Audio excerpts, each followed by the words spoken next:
Hello and welcome to ed start. आज की इस वीडियो के अंदर हम बात करेंगे डेवलपमेंटल बायोलॉजी की क्वेश्चंस। देखिए क्वेश्चन नंबर 139 से देखेंगे। The embryo with 2 to the power 3 और 2 to the power 4 blastomere is known as.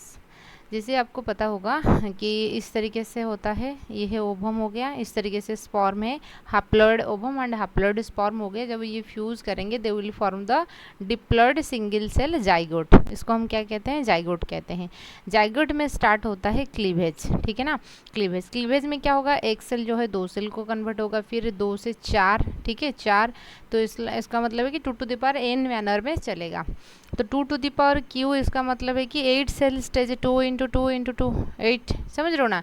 तो 8 सेल स्टेज या तो 4 to the power 2 दे रखा है कि 16 सेल स्टेज, समझ रहे हो ना। 16 सेल स्टेज ये बोल रहा है, याद रखिए up to the 16 cell stage हम उसको स्टेज को क्या कहेंगे ना? मोरूला कहेंगे, ठीक है। अच्छा, जब क्लीवेज हो रहा है जाइगोट में, हर एक क्लीवेज में जो सेल्स बन रहा है, ठीक है ना, तो यहाँ पे पहला क्लीवेज में 2 बनेगा, मतलब कि हर एक सेल ना बोल के हम क्या बोलेंगे? उसको ब्लास्टोमियर बोलेंगे, ठीक। क्या बोलेंगे हम उसको? ब्लास्टोमियर बोलेंगे। The embryo with 2 to the power 3 और 4 स्क्वायर ब्लास्टोमियर्स का मतलब है कि सेल, नंबर ऑफ सेल्स जो होता है इज नोन आज। उस स्टेज को हम क्या कहेंगे? क्या कहेंगे ना? मोरूला कहेंगे। स्टेज पूछा है, ठीक है ना। ब्लास्टोमियर इज नोन आज ब्लास्टोसिस्ट नहीं। ब्लास्टोसिस्ट मतलब है कि वो कैविटी होता है। देखिए मैं आपको बता देती हूँ यहाँ पे फिगर करके। तो इस तरीके से ये हो गया ओवम, ये हो गया सिंगल सेल हैप्लॉइड है, स्पर्म भी सिंगल सेल हैप्लॉइड है। जब ये फ्यूज़ करेंगे दे विल फॉर्म्स तो जाइगोट। क्या बनाएंगे? जाइगोट बनाएंगे। जाइगोट में क्या स्टार्ट हो जाएगा? क्लीवेज। क्लीवेज क्या होता है? क्लीवेज एक माइटोटिक सेल डिवीजन होता है, मतलब है कि इक्वेशनल सेल डिवीजन होता है क्लीवेज। मतलब है कि जो भी 2 सेल बनेगा 2n नंबर के रहेगा, ठीक है ना। फिर हम क्लीवेज क्यों बोलते हैं? क्योंकि नॉर्मल सेल साइकिल की यदि आप बात करोगे, ये भी पूछा जाता है, याद रखिए अच्छे से। नॉर्मल सेल साइकिल में हमको पता है सेल साइकिल 2 हिस्सों में होता है, कि इंटरफेज होता है कि माइटोटिक फेज होता है। मतलब कि एक फेज में, इंटरफेज में आपने जैसे पढ़े होंगे G1 फेज होता है, S फेज होता है, G2 फेज होता है एंड S फेज में DNA रेप्लिकेशंस होता है। ये चीज़ आपको पता होगा। सेल डिवीजन हम सेल बायोलॉजी में बात किए थे। एंड G1 फेज में सेल अपने आप को तैयार कर लेता है, G2 में अपनी दूसरे कंटेंट को डबल करता है एंड S फेज में DNA कंटेंट यानी कि क्रोमोजोमल कंटेंट को डबल करता है। उसके बाद M फेज आएगा। M फेज में एक तो न्यूक्लियर डिवीजन होता है, एक साइटोप्लाज्मिक डिवीजन होता है, कैरियोकाइनेसिस एंड साइटोकाइनेसिस। कैरियोकाइनेसिस में हम प्रोफेज, मेटाफेज, एनाफेज, टीलोफेज दिखते हैं, जिसके दौरान जो न्यूक्लियर कंटेंट है यानी कि जो क्रोमोजोम है वो डिवाइड होता है पूरा का पूरा प्रोसेस के दौरान। उसके बाद साइटोप्लाज्म डिवाइड होता है। तो एक सेल जो यहाँ से स्टार्ट हुआ था, ये होते होते 2 सेल में कन्वर्ट हो जाएगा। क्लियर है। लेकिन जो क्लीवेज होता है, क्लीवेज में आपको ना तो G1 फेज ना तो G2 फेज, ये जो गैप फेज होता है दिखने को नहीं मिलेगा। गैप फेज एब्सेंट रहता है। सेल क्या करेगा? सिर्फ और सिर्फ क्रोमोजोमल कंटेंट को डबल करेगा, डिवाइड होगा, डबल करेगा, डिवाइड होगा। इसलिए ये एकदम फास्ट होता है ना, तुरंत होगा, ठीक है। तो ही डिफरेंसेस होता है क्लीवेज एंड नॉर्मल माइटोसिस में। मेयोसिस नहीं, मेयोसिस सिर्फ और सिर्फ स्पर्म एंड ओवम बनने के टाइम पे यानी कि एडल्ट बॉडी में आपको देखने को मिलेगा। ये तो जाइगोट है ना, ये तो जाइगोट है। जाइगोट में मेयोसिस नहीं है, माइटोसिस होता है, इक्वेशनल सेल डिवीजन होता है। ये चीज़ क्लियर कीजिए, ठीक है। तो हर एक सेल को हम क्या बोलेंगे? ब्लास्टोमियर बोलेंगे, ठीक है, ब्लास्टोमियर। तो उसके बाद हम बात करेंगे, ये ब्लास्टोमियर हो गया। तो पहला ये फर्स्ट क्लीवेज है, फिर उसके बाद सेकेंड क्लीवेज होगा तो 4 ब्लास्टोमियर में कन्वर्ट हो गया। इस तरीके से 2 4 8 है ना, 8 होगा, फिर 16 हो जाएगा, फिर 16 सेल स्टेज। जो 16 सेल स्टेज आप देख रहे हो ये मॉलबेरी फ्रूट्स जैसे, ठीक है ना, देखने को होता है। यानी कि आप ऐसे सोचिए कि एक क्रिकेट बॉल है जो कि अंदर से खोखला नहीं है। फुटबॉल जो होता है अंदर से खोखला होता है, क्रिकेट बॉल ऐसा नहीं है, ठीक है ना। तो होगा क्या? तो इस तरीके से आपको ये हर एक सेल जो है इस तरीके से एकदम ऑरेंज हुआ नजर आएगा। इसको हम बोलते हैं मोरूला। मोरूला में कितना ब्लास्टोमियर है ना? 16 ब्लास्टोमियर है। मोरूला के बाद एक स्टेज आता है, उसको हम ब्लास्टूला स्टेज कहते हैं, ठीक है ना, ब्लास्टूला स्टेज कहते हैं। ब्लास्टूला स्टेज में क्या होगा? कुछ सेल अपने आप को एक अरेंज कर लेंगे एक लेयर में। जैसे फुटबॉल है, आप सोचिए फुटबॉल की जो बाहरी एरिया जो आपको दिखाई दे रहा है वो एक लेयर में ऐसे अरेंज कर लेगा, समझ रहे हो ना। ये फुटबॉल जैसे सोचिए, और अंदर खोखला है फुटबॉल की। इस अंदर में कुछ सेल एक ऐसे बंच बना लेंगे, इस बंच को हम बोलते हैं इनर सेल मास, ठीक है ना, ICM, inner cell mass, inner cell mass. And ये जो लेयर बना था इसको हम बोलते हैं ट्रोपोब्लास्ट लेयर, ट्रोपोब्लास्ट लेयर, ठीक है, ट्रोपोब्लास्ट लेयर। यहाँ पे क्या होता है ना, एक इस तरीके से स्पेस रहता है, इसको हम ब्लास्टोसिस्ट कहते हैं, ठीक है ना, ब्लास्टोसिस्ट कहते हैं। कैविटी जैसे रहता है उसको हम ब्लास्टोसिल कहते हैं, ब्लास्टोसिल, ठीक है, ब्लास्टोसिल कहते हैं। स्टेज हो गया ब्लास्टुला, समझ रहे हो ना, ये हो गया, हर एक सेल को हम बोलते हैं ब्लास्टोमियर। एक एक करके सारी चीज़ याद रखिए। एंड इस कैविटी को हम बोलते हैं blastocoel. And in specifically human की केस में, ह्यूमन हम लोगों की केस में, जब एम्ब्रियोनिक डेवलपमेंटल पीरियड में, इसको हम बोलते हैं क्या, ब्लास्टोसिस्ट, ब्लास्टोसिस्ट। क्लियर हुआ? थोड़ी छोटी छोटी डिफरेंसेस है लेकिन आपको ज़रूर पता होना चाहिए, ठीक है। ब्लास्टोसिस्ट ह्यूमन की केस में ब्लास्टुला स्टेज को हम ब्लास्टोसिस्ट कहते हैं, ठीक है। ब्लास्टोमियर क्लीवेज के बाद हर एक सेल को हम ब्लास्टोमियर कहते हैं। मोरुला के बाद ब्लास्टुला स्टेज आता है। डिफरेंट ऑर्गेनिजम्स के लिए ब्लास्टुला स्टेज की जो नाम होता है वो अलग अलग होता है। क्लियर हुआ? एंड ब्लास्टोसिल एक ट्रोपोब्लास्ट लेयर, आउटर लेयर रहेगा, बीच में कुछ मासेस सब सेल रहेंगे जिसको हम इनर सेल मासेस कहते हैं। उनके बीच में एक मतलब खोखला एरिया रहता है, स्पेस रहता है, हम उसको ब्लास्टोसिल, सिल का मतलब होता है कि कैविटी। क्या आपको क्या चीज़ें क्लियर हुआ? मतलब कि ब्लास्टोसिल क्या होता है, ब्लास्टोसिस्ट क्या होता है, ब्लास्टोला क्या होता है, ब्लास्टोमियर क्या होता है, ये चीज़ें क्लियर हो गया, ठीक है। अच्छा, तो यहीं से क्वेश्चन बनता है, ह्यूमन के केस में क्या कहेंगे, ठीक है, ऐसे ही क्वेश्चन बनता है। तो देखिए, सो इनर सेल मास हमने यहाँ देखे थे ना। हाँ, उसके बाद देखेंगे कि ये दे रखा है कि morula divides and transform into, morula के बाद कौन सी स्टेज आता है ना, मोरुला के बाद ट्रांसफॉर्म इनटू ब्लास्टोसिस्ट दे रखा है। ब्लास्टोसिस्ट ये किसकी अकॉर्डिंग बोला है, ये ह्यूमन के अकॉर्डिंग बोला है, ठीक है। इनर सेल मास आपको क्लियर हुआ? जब एक लेयर बन जाता है उसको हम ट्रोपोब्लास्ट कहेंगे, बीच में एक message of bunch of cells या ब्लास्ट रहता है, हम उसको इनर सेल मास कहते हैं। याद रखिए एक चीज़ें, जो एम्ब्रियो की जो बॉडी है, ठीक ना, पूरा का पूरा बॉडी, जो बच्चा का जो बॉडी बनेगा वो इनर सेल मास से बनता है ना, इनर सेल मास से पूरा का पूरा बॉडी बनता है। ये जो ट्रोपोब्लास्ट लेयर देख रहे हो, यहाँ से प्लासेंटा बनेगा, यहाँ से एक्स्ट्रा एम्ब्रियोनिक मेम्ब्रेन बनेगा, जो अम्नियन कोरियन वगैरह जो लेयर हम बोल रहे हैं वो बनेगा, ठीक है, वो इसमें हेल्प करता है, nourishment provide. Trophoblast, tropho word biology में जहाँ पे भी आएगा उसका मतलब होता है कि न्यूट्रिएंट, जैसे ऑटोट्रॉफ, हेटेरोट्रॉफ हम बोलते हैं, जो खुद का खाना खुद प्रिपेयर करते हैं, तो यहाँ पर भी ट्रोपो वर्ड आ रही हैं, इसका मतलब होता है कि क्या, आपके नॉरिशमेंट से रिलेटेड खाना प्रोवाइड करना, तो प्लासेंटा है ना, प्लासेंटा वगैरह ये बना लेगा, ठीक है। इनर सेल मास हो गया। आई होप आपको चीज़ें क्लियर होगा कि कौन सी चीज़ें क्या है ना। अच्छा, तो ये हो गया है ना मोरुला, तो ब्लास्टोसिस्ट रहेगा। ट्रोपोब्लास्ट क्या होता है, ट्रोपोब्लास्ट जो है हर एक के जो चीज़ें हम देखेंगे, ट्रोपोब्लास्ट लेयर नरिशमेंट प्रोवाइड करेगा। ब्लास्टोमियर हर एक सेल्स को हम बोलते हैं क्लीवेज के बाद। अच्छा, the outer layer of blastocyst is known as, तो मैंने अभी आपको बताया इस आउटर लेयर को हम क्या कहेंगे, ट्रोपोब्लास्ट कहेंगे, और इनर में जो होता है इनर सेल मास कहते हैं।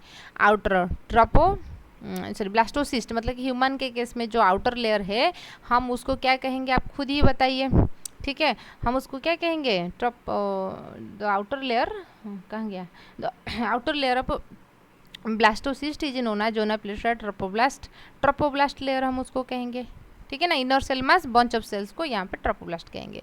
Which layer of blastocyst get attach to the endometrium during implantation, तो ये बोल रहा है ब्लास्टोसिस्ट की कौन सी लेयर जो है वो जाके यूट्रस में चिपक जाएगा। याद रखिए वही ट्रोपोब्लास्ट लेयर, क्योंकि अभी मैंने आपको बात की थी ना, ये जो लेयर है, जैसे यदि हम यहाँ पे यूट्रस की पिक्चर बनाएंगे, क्या आपको विजिबल हो रहा है? अच्छा, यदि यूट्रस की पिक्चर यहाँ पे बनाएंगे, थोड़ा मैं कर लेती हूँ यहाँ पे, यदि यूट्रस की पिक्चर यहीं पे बनाएंगे तो यूट्रस की जो एंडोमेट्रियम लेयर होता है यहाँ पे आके ये inner cell mass sorry trophoblast layer जो होता है यही अटैच रहेगा, वही प्लासेंटा इधर बनाएगा। एंड इनर सेल मास जो होता है, ठीक है ना, इनर सेल मास जो होता है पूरा का पूरा बॉडी बनाने में यूज होगा, ठीक है, पूरा बॉडी बनाने में। तो इसलिए तो ट्रोपोब्लास्ट लेयर जो है अटैच होता है। Which layer of the blastocyst get attach to the endometrium, तो ड्यूरिंग इम्प्लांटेशन, तो ये आके चिपक जाना प्रोसेस को तो हम इम्प्लांटेशन कहते हैं। तो ट्रोपोब्लास्ट लेयर आके अटैच हो जाएगा जो प्लासेंटा बनाएगा फ्यूचर में। The inner cell mass of blastocyst develop into, inner cell mass जो होता है ये क्या किस चीज़ों को डेवलप होगा, एम्ब्रियो को डेवलप होगा, अभी मैंने बात की थी, ठीक है। अच्छा, तो वही पूछा जाता है। देखिए, after implantation the finger like projections which appear on the trophoblast are known as, तो जो फिंगर लाइक प्रोजेक्शंस बनेगा हम उसको क्या कहेंगे, कोरियन की भिल्ली कहेंगे। हमारी जो प्लासेंटा होता है तो वो कोरियन लेयर से बनी हुई है ना। एक्स्ट्रा एम्ब्रियोनिक मेम्ब्रेन की यदि हम बात करेंगे, 4 एक्स्ट्रा एम्ब्रियोनिक मेम्ब्रेन होता है, ठीक है ना। There are 4 extra embryonic membrane. कौन कौन सी एक्स्ट्रा एम्ब्रियोनिक मेम्ब्रेन होता है लिख देंगे, एक्स्ट्रा एम्ब्रियोनिक मेम्ब्रेन, ठीक है, extra embryonic membrane. Extra embryonic membrane में क्या होगा ना, एक रहता है अम्नियन, कोरियन, अलांटोइस और होता है योक्सैक, ठीक है।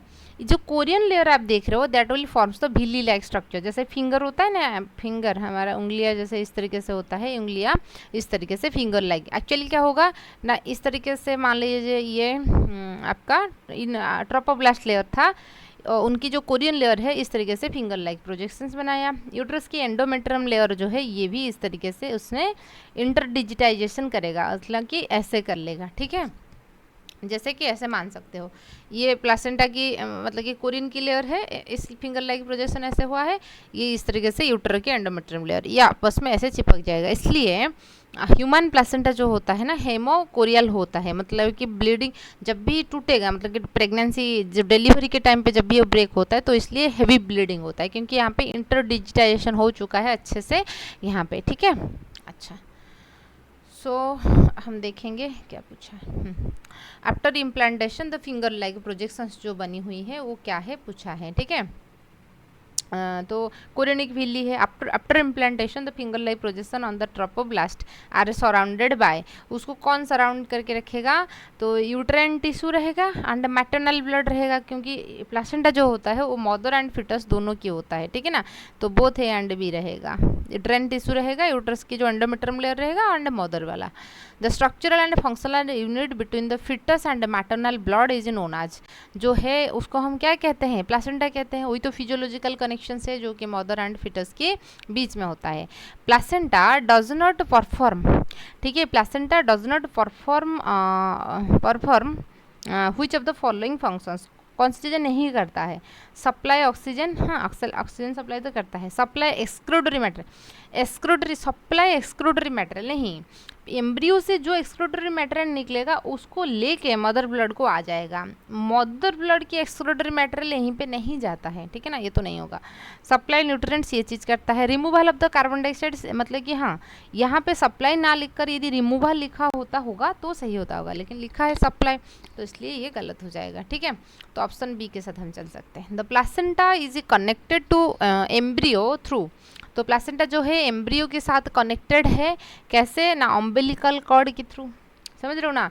देखिए ध्यान दीजिए, अम्बिलिकल कॉर्ड, जैसे मान लीजिए हमने बताया कि ये यूट्रल लाइन ये है ना, ये यूट्रस की लाइन है, ये यूट्रस है ना, एंडोमेट्रियम यूट्रस है। इस तरीके से ट्रोपोब्लास्ट लेयर अपने आप को ऐसे बनाया। यहाँ पे होता है आपकी इनर सेल मास, इस इनर सेल मास से एक्चुअली बॉडी बनेगा, ठीक है, इनर सेल मास से। क्या पूछा था कि द प्लासेंटा, हाँ प्लासेंटा जो है कैसे कनेक्टेड है, तो होगा क्या नहीं, यहाँ पे हम देखेंगे, यहाँ पे जो एम्ब्रियो ये बन रहा है, यहाँ से कुछ ब्लड वेसल्स इस तरीके से निकलेगा, ऐसे ही है ना, इस तरह से ब्लड वेसल निकलेगा, वो प्लासेंटा से कनेक्टेड रहता है। जो नाभल रीजन होता है ना, बच्चा पैदा होने के बाद आप देखोगे यहाँ पे एक कट लगा के टैग किया जाता है, जो कि फ्यूचर मतलब हम जैसे नाभि रीजन जिसको कहते हैं, मतलब कि अम्बिलिकल कॉर्ड जो है वहीं से है ना, प्लासेंटा रहेगा एंड वहीं से जो चीज़ें चलता है, मान लीजिए फिटस को ऑक्सीजन सप्लाई करनी है तो प्लासेंटा से एक्सचेंज तो हो जाएगा, लेकिन फिटस बॉडी को कैसे सप्लाई होगा, अम्बिलिकल कॉर्ड के थ्रू। फिटस की जो नाइट्रोजनस वेस्टेज वगैरह या कार्बन डाइऑक्साइड निकला वो अम्बिलिकल कॉर्ड होते हुए प्लासेंटा को आ जाएगा, समझ रहे हो ना। अच्छा, तो अब हम देखेंगे अम्बिलिकल कॉर्ड हम उसको कहते हैं। Placenta also act as an dash tissue, endocrine tissue, exocrine tissue, paracrine and mepacrine. ये क्या होता है, एंडोक्राइन टिश्यू जैसे ही काम करता है, क्योंकि प्लासेंटा से बहुत सारे प्लासेंटल हार्मोन्स निकलता है। प्लासेंटा हार्मोन, प्लासेंटा रे अब कि oestrogen, progesterone, human chorionic gonadotropic hormone HCG जो है वो भी निकल रहा है, ठीक है ना। अच्छा, तो उसके बाद हम देखेंगे which of the following hormone is released by placenta, HCG, human chorionic, मतलब कि देखिए ये सारे हार्मोन जो है जैसे एफएसएस एंड एलएच ये तो आपकी एंटेरियर पिट्यूटरी से निकल रहा है, ठीक है, एंटेरियर पिट्यूटरी से। एससीजी रिलैक्सिन जो है वो यूट्रस की चीज़ें होता है। ह्यूमन कोरिनी गोनाडोट्रोपिन हार्मोन जो है वो सिर्फ और सिर्फ प्लासेंटा से ही निकलता है, ठीक है ना, ये ध्यान दीजिए। एससीजी को हम प्रेगनेंसी इंडिकेटर हार्मोन्स भी कहते हैं, क्यों, क्योंकि एससीजी जो है वो प्लासेंटा में बनेगा एंड प्लासेंटा तभी फॉर्मेशन होगा जब प्रेगनेंसी परसिस्ट हो रहा है, तो इसलिए प्लासेंट एससीजी बनने के बाद वो क्या होगा, बॉडी में उनके ब्लड में इंक्रीज हो जाएगा उनके लेवल एंड किडनी के थ्रू वो यूरिन में आ सकता है। तो मान लीजिए कोई एक फीमेल है, उनकी मेंस्ट्रुअल साइकिल मिस हुआ है, मतलब कि मान लीजिए कौन सी एक डेट में था मेंस्ट्रुअल साइकिल होना, वो नहीं हुआ तो मिस हुआ है, तो यदि वो यूरिन में टेस्ट करवाएगा, जो प्रेगनेंसी टेस्टिंग किट्स अवेलेबल होता है, एक्चुअली वहीं पे हार्मोन्स ऐसे ही, मतलब कि वो हार्मोन इंडिकेटर होता है। यदि वो हार्मोन है, मतलब कि यूरिन के अंदर एससीजी है, तो वो रिएक्ट करेगा, उनकी कलर चेंज हो जाएगा, उससे पता लगेगा हाँ एससीजी है। एससीजी है इसका मतलब है कि प्लासेंटा है, प्लासेंटा है इसका मतलब तो प्रेगनेंसी है ना। रिलैक्सिन इज सिक्रेटेड बाय, ये पूछ रहा है कि जो रिलैक्सिन है उसको कौन सिक्रेट कर रहा है, वो ओवरी से सिक्रेट हो रहा है, ठीक है ना, यहाँ पे लिख दीजिए ओवरी से सिक्रेट हो रहा है। How many germinal layers does embryo consist of initially after implantations, कितनी जर्मिनल लेयर जो है वो बना रही हैं, कितना जर्मिनल लेयर बना रही हैं, ठीक है ना। How many germinal layer does embryo consist of initial after implantations, implantations के बाद, इमीडिएटली इम्प्लांटेशंस के बाद 2 रहेगा, उसके बाद ठीक है ना। How many germinal layers does embryo consist of initially after implantations, 2 layer रहेगा। In human embryonic development which layer develops between ectoderm and endoderm, ectoderm and endoderm के बीच में कौन सी लेयर होता है, मेसोडर्म होता है, क्योंकि we are the triploblastic organism, सबसे पहले एक्टोएंडो बनेगा, उसके बाद मेसोडर्म बन जाएगा, ठीक है। तो मेसोडर्म बनेगा, we are the triploblastic. In human the inner cell mass समझ रहे हो, तो आउटर जो ट्रोपोप्लास्ट रहेगा, बीच में जो मास ऑफ सेल्स रहता है उसको हम इनर सेल मास या आईसीएम कहते हैं।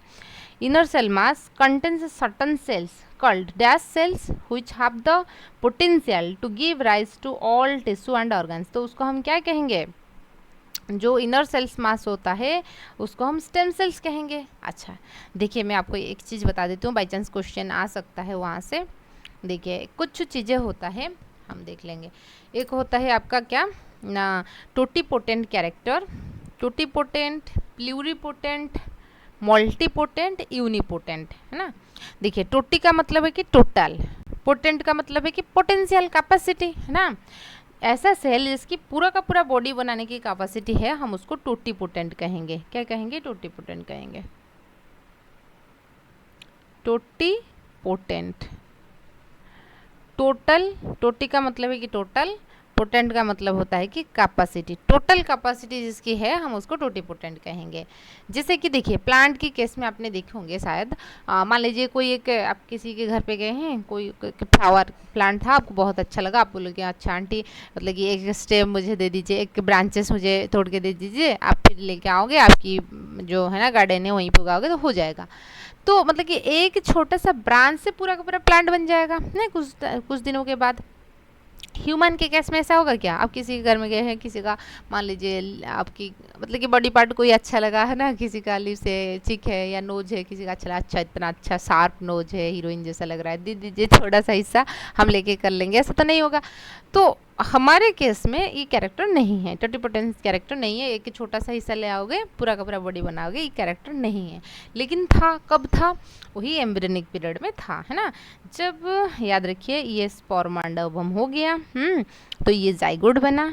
तो जाइगोट जो होता है वो टोटिपोटेंट होता है ना। पूरा का पूरा जो जाइगोट है उनकी टोटिपोटेंसी कैरेक्टर है, उनके पास कैपेसिटी है कि पूरा बॉडी बना लेगा, ठीक है। तो कौन से स्टेज में? अप टू मोरूला स्टेज तक हम देखेंगे, मतलब कि 16 सेल स्टेज के तक, है ना। जब एक सेल, अब देखिए यहाँ पर बहुत इंटरेस्टिंग चीज़ है। यदि ये 2 सेल में डिवाइड हो गया है ना, 2 सेल। साइमंड्स ट्विंस भी होता है, आपने देखे होंगे।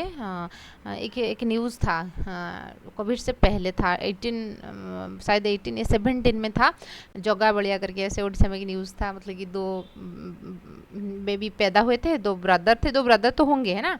तो क्या होता है, उनकी जो हेड वाला हिस्सा था वो जॉइंट था, बॉडी के सारे पार्ट्स अलग था, लेकिन हेड वाला जो हिस्सा है वो जॉइंट था। फिर उनमें से एक का शायद डेथ हो गया, एक शायद जिंदा है। दिल्ली एम्स के अंदर उनका ऑपरेशन हुआ था। आपने ऐसे गूगल में भी ऐसे कर लोगे, या आपने छोटे बच्चे थे रहे होंगे उस टाइम पे, शायद सुना होगा, जोगा बढ़िया करके उनका नाम था, है ना। तो इस तरीके से चीज़ें कैसे हुआ ना। जैसे मान लीजिए जाइगोट जब बन रहा था, मतलब कि मोरूला स्टेज में जब एक सेल से 2 हुआ, ये 2 सेल जो है ना ये मैक्सिमम सेपरेट हो गए, ठीक है ना। एक हिस्सा में अटैच होके पूरा का पूरा अलग हो गए। अच्छा, जो क्लीवेज होता है ना, एक्चुअली क्या होता है ना, देखिए मैं आपको बताती हूँ क्या होता है ना। हम देखा जो जोना पेलुसिडा लेयर होता है ना, जोना पेलुसिडा लेयर होता है, ये जब तक वो रिमूव नहीं हुआ है ना, तब तक इम्प्लांटेशंस नहीं होगा। तो इसका मतलब है कि जो जाइगोट की साइज एंड मोरूला की साइज जो है इक्वल रहता है। मतलब है कि जाइगोट मान लीजिए इतना साइज की है, आप बोलोगे तो 2 सेल हो रहा है तो उनका साइज तो कुछ इंक्रीज हो जाएगा, नहीं, इंक्रीज नहीं होता है, क्योंकि जो जोना पेलुसिडा लेयर जो है वो इंटैक्ट रहता है तब तक जब तक, मतलब कि जब तक वो यूट्रस को नहीं गया है। क्योंकि यूट्रस को जाने के लिए, यूट्रस को जाएगा तो उसके बाद तो इम्प्लांटेशन होगा ना। तो जब तक इम्प्लांट, इसका मतलब ऐसे सोच सकते हो कि जब तक जोना पेलुसिडा लेयर जो है रिमूव नहीं हुआ है तब तक इम्प्लांटेशन नहीं होगा। तो इसलिए ये भी क्वेश्चन आ सकता है, size of the zygote and size of the morula, मतलब कि उससे ज़्यादा बड़ा है, छोटा है, बराबर है, याद रखिए। तो होता क्या है, मतलब कि साइज इतना ही है, फिर नंबर ऑफ ऐसे डिवाइड हो गया, फिर इतना ही था, फिर इतना हो गया, मतलब कि उनके साइज में कोई इंक्रीज नहीं हुआ है, नंबर ऑफ सेल्स में इंक्रीज हुआ है। ये चीज़ भी एक ध्यान दीजिए, ये भी एक क्वेश्चन आ सकता है, ठीक है। अच्छा, तो क्या हुआ था, तो उन्होंने उनका जो है सेपरेशन हुआ है, लेकिन कम्प्लीटली मान लीजिए 2 अलग अलग हो जाएंगे। आप देखे होंगे 2 ब्रदर है या 2 सिस्टर है, ठीक है ना, उसको हम मोनोजाइगोटिक ट्विंस कहते हैं, जो कि है ना मोनोजाइगोटिक ट्विंस कहते हैं। क्योंकि आप देखो कि एकदम सिमिलर होते हैं, उनकी जेनेटिक मेकअप भी एकदम सिमिलर रहेगा। यदि वो जो क्लीवेज होने के टाइम पे वो सेपरेट हो गए, कंप्लीट सेपरेट हो गए, तो ये भी एक पूरा का पूरा बच्चा बनाने की कैपेसिटी रखेगा, ये भी एक पूरा का पूरा बच्चा बनाने की कैपेसिटी रखेगा। तो जोगा बढ़िया जो केस था, उनके केस में क्या हुआ ना, जो मतलब कि सारे एरिया तो सेपरेट हो गया, छोटा सा एरिया कहीं पे उन्होंने अटैच था, और जो एरिया डिटरमाइन करना था क्या है कि हेड बनानी है, तो इसलिए बच्चा ऐसे ही बन गए, ठीक है ना। सारे के सारे बॉडी पार्ट अलग है, लेकिन हेड के एक हिस्सा मतलब वही है, ठीक है, ऐसा हुआ था। तो इस तरीके की चीज़ों को हम बोलते हैं मोनोजाइगोटिक ट्विंस, क्योंकि जाइगोट तो एक था, लेकिन क्लीवेज के टाइम पे सेपरेट हो गए, तो जितना ठीक है ना हो जाएगा, समझ रहे हो ना। आपने हमारे जो पुराण है क्या, महाभारत जो आपने सुने होंगे, जो क्या थे, गांधारी जो थे, है ना, गांधारी के कितने सॉन्स थे, 100। देखिए बेटा तो 100 था, उसके साथ साथ उनकी बेटी एक था, दूसरा करके 101 नंबर ऑफ बच्चे। इतना बच्चा कैसे पैदा करेगा, समझ रहे हो ना, कैसा पैदा करेगा। देखिए कि फीमेल है, जो फीमेल है, फीमेल की लाइफ से मान लीजिए उस टाइम में तो 16 साल या 16 या 15-16 साल में मेंस्ट्रुअल साइकिल स्टार्ट हो रहा था। क्योंकि अभी हालांकि मेंस्ट्रुअल साइकिल की जो एज है, मतलब कि आजकल तो लड़की 8 साल की उम्र में भी मेनार्क स्टार्ट हो जा रहा है, एनवायरनमेंट की टेम्परेचर इंक्रीज हो रहा है, और इंस्टाग्राम स्नैपचैट ये सारे तो हो रहा है। सारे बच्चे जो है छोटे छोटे लड़की भी, मतलब कि बड़े एडल्ट जैसे पोज देने लगते हैं, वो जैसे क्या, जो पीक जैसे सुअर जैसे करके खींचना, फोटो खींचना, मतलब कि वो जो सेक्सुअल एक्टिविटी जो है इंक्रीज हो रहा है, तो कुछ भी वजह हो सकता है, टेम्परेचर इंक्रीज होना साइंटिफिकली ये बड़ा वजह है, ठीक है। 8 साल से भी मेंस्ट्रुअल साइकिल स्टार्ट हो, उस टाइम पे ऐसे था लगभग 12 साल हम मान के चलेंगे जो कि मेंस्ट्रुअल साइकिल स्टार्ट हो रहा है, अप टू 50 ईयर, ठीक है ना, 50 ईयर। तो लगभग 400 एग बनने की चांसेस रहता है, ठीक है। अच्छा, एक प्रेगनेंसी होगा, एक प्रेगनेंसी फिर वो 9 मंथ 10 डेज कंटिन्यू करेगा, उसके साथ साथ जो है ना लैक्टेशनल पीरियड 6 मंथ चलेगा, समझ लो ना। तो एक बच्चा बनेगा मतलब कि लगभग समझ रहे हो ना, तो लगभग 1.5 साल लग जाएगा दूसरा बच्चा कंसीव होने के लिए, समझ रहे हो ना। तो इसलिए ऐसा तो पॉसिबल नहीं है कि मतलब कि 101 नंबर ऑफ बच्चा बन जाएगा, ठीक है। अच्छा, तो ऐसे ही हम देखेंगे, और उस टाइम पे भी ऐसे कुछ हुआ था, ठीक है ना। जो मोरूला था, मोरूला स्टेज को यदि आप अच्छे से गौर से देखोगे, मतलब कि जो मूवी में क्या दिखाया गया है मुझे पता नहीं, क्योंकि शायद हो सकता है उन्होंने कुछ ऐसे स्टेम सेल्स जो थेरेपी है जो मोरूला स्टेज में लाके ऐसे ऐसे अलग अलग किए होंगे, क्योंकि एक मदर जो है 101 नंबर ऑफ बच्चा पैदा करना, मतलब कि मदर कैसे रहेगा, ठीक है। तो हो सकता है कि उन्होंने कुछ ऐसे तरीका टेक्निक है ना, क्योंकि यदि रावण जो है एयरक्राफ्ट मतलब कि जो एरोप्लेन इस्तेमाल कर रहा था, पुष्पक विमान हम जिसको बोल रहे हैं, तो हो सकता है ये लोगों के अंदर भी साइंटिफिकली मतलब कि अच्छे खासे साइंटिस्ट रहे होंगे, एम्ब्रियोलॉजिस्ट गायनाकोलॉजिस्ट शायद अच्छे खासे रहे होंगे, मतलब कि एम्ब्रियोलॉजिस्ट जो है रहे होंगे, शायद उन्होंने कुछ ऐसे किए होंगे। नहीं तो ऐसे तो जो एक मदर जो है 101 नंबर ऑफ बच्चा पैदा करना नेक्स्ट टू इम्पॉसिबल है, ठीक है। अच्छा, हो सकता है कि वो चीज़ें उन्होंने किए होंगे, मुझे जितना लग रहा है स्टडी करना चाहिए, ठीक है। आप लोग जब पीएचडी करोगे इसके बारे में भी पीएचडी करना है आपको, क्या था मतलब कि अभी तो वही चीज़ है ना, हम लोग सोच रहे हैं कि रावण के पास पुष्पक विमान थे, मतलब कि वो फ्लाई कर रहे थे, एरोप्लेन थे, एरोप्लेन फिर हम सोच रहे हैं कि मतलब कि लगभग 100 जब मैं 9th में पढ़ रही थी उस टाइम पे एरोप्लेन बनने को 100 साल हुआ था। हम लोग एक जो है ना स्पीच देने के लिए गए थे, वो 100 साल हुआ था हम लोग जब 9th में थे, तो 100 साल तो लगभग 2007 है ना, 2007, तो ये हो गया, तो लगभग 17, ये हो गया 8, तो 15 मतलब 1015 इतना नंबर ऑफ साल हुआ है सिर्फ एरोप्लेन बनने की। तो उसका मतलब है कि उससे तो कई गुना पहले रावण ने इस्तेमाल कर रहे थे, तो उसका मतलब है कि कुछ है ना। अच्छा ठीक है, तो हम समझ लेंगे कि टोटीपोटेंसी क्या है।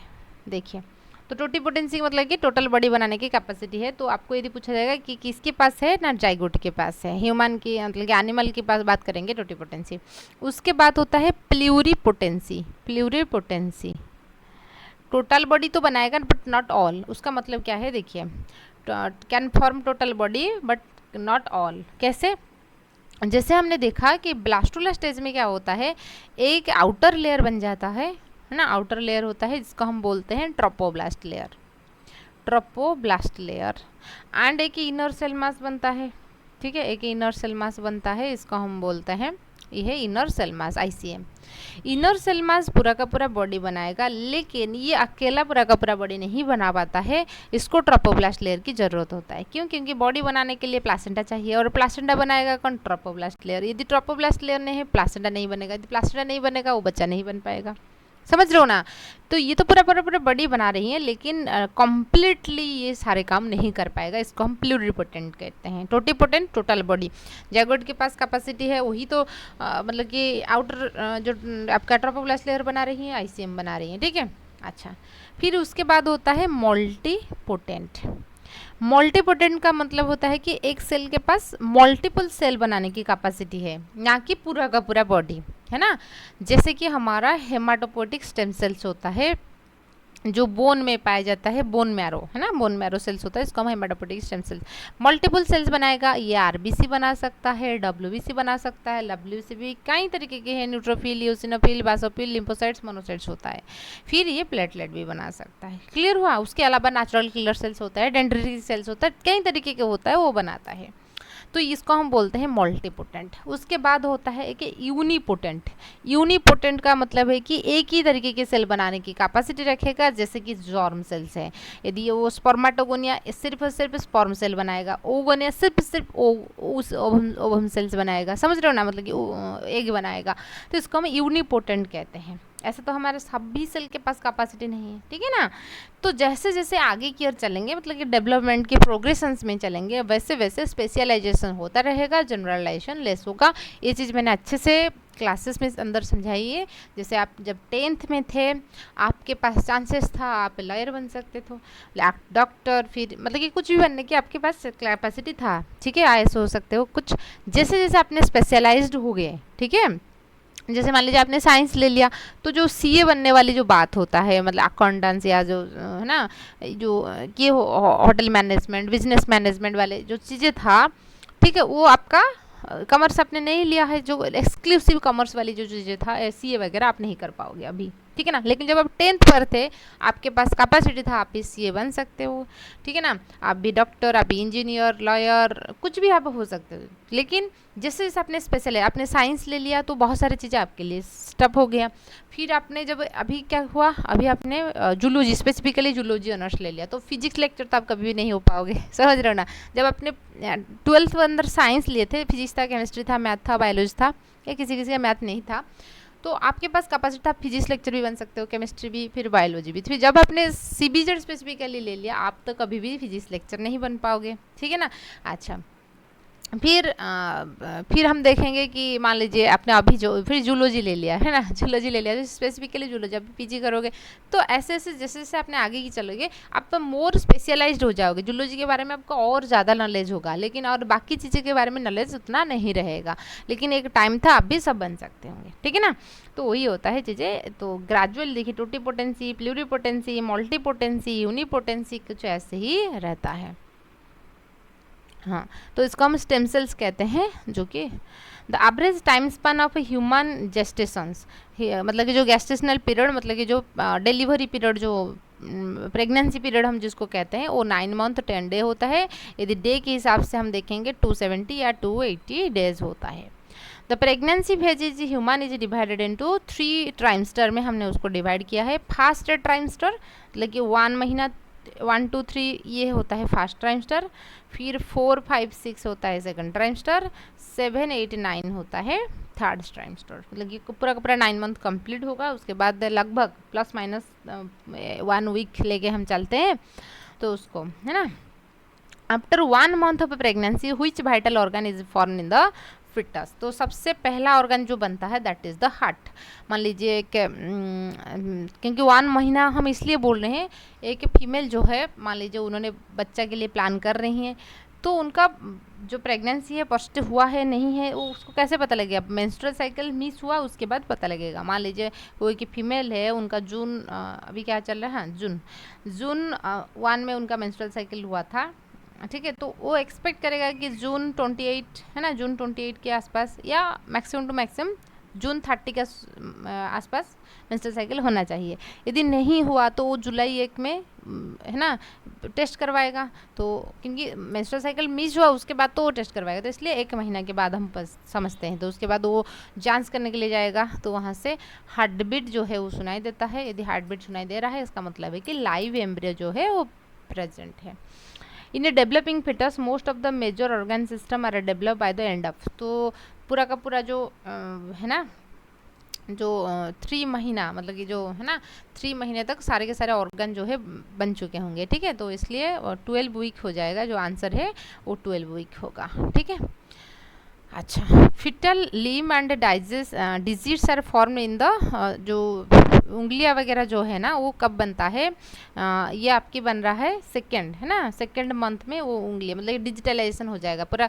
ऐसे तो बन रहे होंगे पहले, उसके फिंगर की बीच में जो गैप है, ये सारी चीज़ें, क्योंकि गैप होना अपोप्टोसिस होता है, नॉर्मल सेल्स में कुछ डेथ होता है उसके बाद होगा, ठीक है। उसके बाद हम देखेंगे the second trimester of human pregnancy is character. Second trimester में क्या होगा ना, हेयर वगैरह बन जाता है, आईलैशेस, आईलिड, ये सारे चीज़ें बन जाता है, ठीक है ना। Appearance of fine hair, eyelashes, eyelid, ये सारी चीज़ें होता है। Scientific name of childbirth, childbirth को हम क्या कहते हैं, पैचुरेशंस कहते हैं, है ना। गैस्टेशंस का मतलब है कि डिलीवरी प्रेगनेंसी पीरियड, है ना। इम्प्लांटेशंस का मतलब है कि जो एम्ब्रियो है आके अटैच होना, चिपक जाना यूट्राइन वॉल में, उसको हम इम्प्लांटेशंस कहते हैं। During parturition the mild uterine contraction, parturitions का मतलब कि डिलीवरी के टाइम पे mild contraction which leads to explosion of the fetus is known as. तो फिटस, देखिए जब डिलीवरी हो रहा है ना, मदर भी जितना फोर्स दे रहा है बच्चे को बाहर लाने के लिए, बच्चा भी उतना फोर्स से बाहर आने के लिए भी कोशिश करेगा। जो फिटल रिजेक्शन एक होता है वो आ जाता है, ठीक है ना। वो उसके बाद क्या होगा, फिटल रिजेक्शन रिफ्लेक्स हम उसको कहते हैं। वो रिलीज होता है फिटस की एड्रेनल ग्लैंड से, कि उनको भी चाहिए कि वो भी बाहर आना चाहता है, ठीक है ना। Which hormone is responsible for severe uterine contraction, oxytocin, इसलिए हम उसको क्या कहते हैं, बाथ हार्मोन उसको कहते हैं, ठीक है। सो आज के लिए ये डेवलपमेंटल इतना ही है, फिर उसके बाद हम देखेंगे स्पर्मेटोजेनेसिस के बारे में। So thank you.